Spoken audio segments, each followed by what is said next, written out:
Granted શાળાઓની અંદર જૂના શિક્ષકની ભરતીની અંદર જે પ્રક્રિયા થઈ છે એમાં 2200 શિક્ષકોને જૂના શિક્ષક તરીકેના ઓર્ડર મળ્યા છે. આ અભૂતપૂર્વ પ્રક્રિયા થઈ છે. ગ્રાન્ટેડ શાળાઓના શિક્ષકોને શાળા બદલવાનો લાભ મળ્યો છે. એમને પણ વધુ સારી રીતે આ લાભ મળે બદલી તરીકે, બદલીના નિયમ તરીકે, તો એના માટે પણ સરકારમાં આપણી રજૂઆત છે કે એમને ખાલી ફક્ત 25% જગ્યાઓ જેમને બદલી માટે ખોલવામાં આવે છે એની જગ્યાએ સરકાર 100% જગ્યા ખોલે એની માંગણી કરી અને આપણે સરકારમાં જવાના છીએ. અને સરકારની અંદર જ્યારે પણ આ વિસ્તૃત રીતે જગ્યાઓ ખોલી દેવામાં આવે અને પછી નવી ભરતી કરવામાં આવે તો કોઈ આર્થિક ભારણ નથી.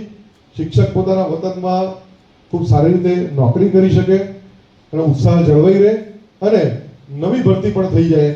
આવો એક વિકલ્પ છે, આપણે વિચારેલો છે. એના માટેની બેઠક છે, સંવાદ આપણી થશે અને એની અંદર જે નિર્ણય થશે સરકારની અંદર રીતે માંગ કરવામાં આવશે. આપણને વિશ્વાસ છે કે આની અંદર સરકારે જેમ 25% જગ્યાઓ માટે સંમત થઈ છે એવી રીતે જેમ ભૂતકાળની અંદર પ્રાથમિકમાં પણ 50% જગ્યાઓ ખોલવામાં આવતી હતી અને હવે 100% જગ્યાઓ ખોલવામાં આવે છે, એવી રીતે માધ્યમિકની અંદર પણ 100% જગ્યાઓ ખોલી અને હવે શાળા બદલવાનો લાભ આપવામાં આવશે.